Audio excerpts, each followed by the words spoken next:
Thank you very much. When they start cloning human beings, which they'll do very soon here, I think we should put Mike and Bob at the head of the line. We'll never find two people that'll bring the energy and enthusiasm for endurance running that these two guys provide.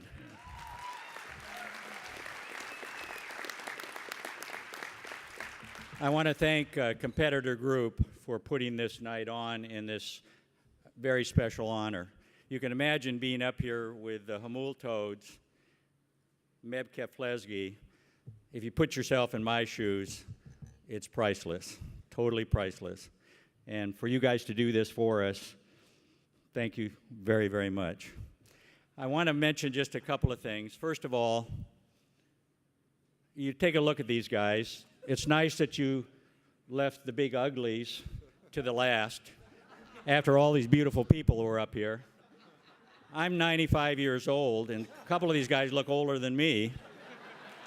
I don't think these guys were really the Hamul Toads. The Hamul Toads were young guys who needed a haircut and a shave. These guys got coat and ties on, and that never happened when they were competing.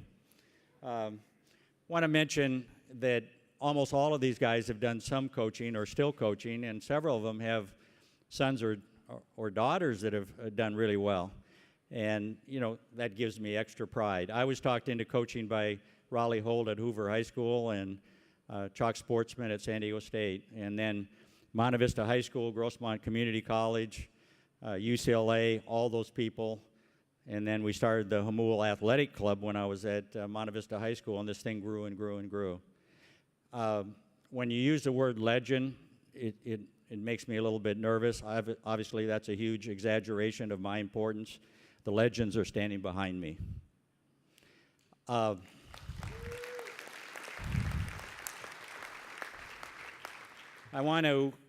would like to take time and talk about each one of these guys, but I want to take a moment especially. I don't have time to, I think they want the short program tonight rather than a long program.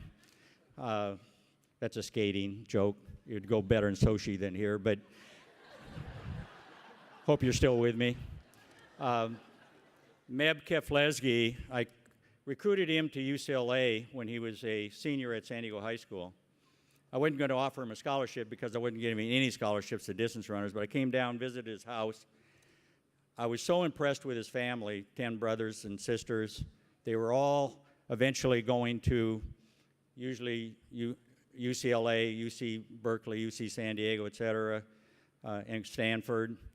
All great students, all working so hard. In fact, when I thought of what they were accomplishing over the years, many of them went on to second degrees, including Merhawi, Meb's brother, who's his agent, UCLA law degree. Each of them have achieved so much. Rusem and Meb's mother did not have the opportunity to have a formal education, yet they got these guys to the highest level. How did they do that? Read the book. It's called Run to Overcome, Meb's book, written by Dan Patrick. Wonderful book. It's inspirational, especially if you have young people in your family. Get them to read it, especially that first part in how they did that. But beyond that, the guy that should be the Secretary of Education is Rusem Keflezighi. He's 10 for 10. He's a winner, and he knows how to educate people, and read that book.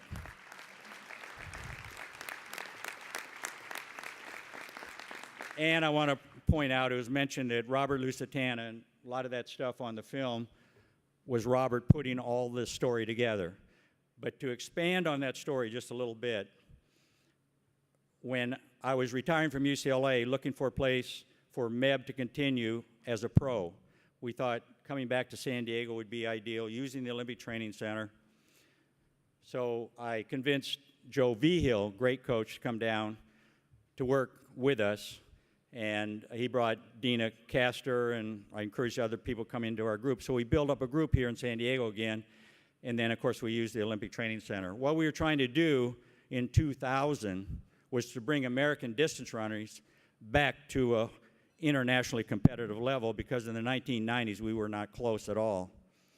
We had Dina Castor and Meb Keflezighi to lead that group. And the story, a big part of this film is what we did to do that. Part of it was going back to some of the things that these guys did in the 70s and 80s, and I get too much credit for it, because in many ways they found how to do this with my encouragement, but they did the work. And it still works, and you add the altitude training, and what we as a team were able to do in 2012 in London, where we were putting everybody into the finals, 800 on up. Not everybody got a medal, but we were competitive in almost every race. And look at Brenda and the other women in those middle distances and the men in the middle distances right now in the United States. And give Meb, Dina, and the Hamul Toads credit for doing all this. Thank you, thank you, thank you.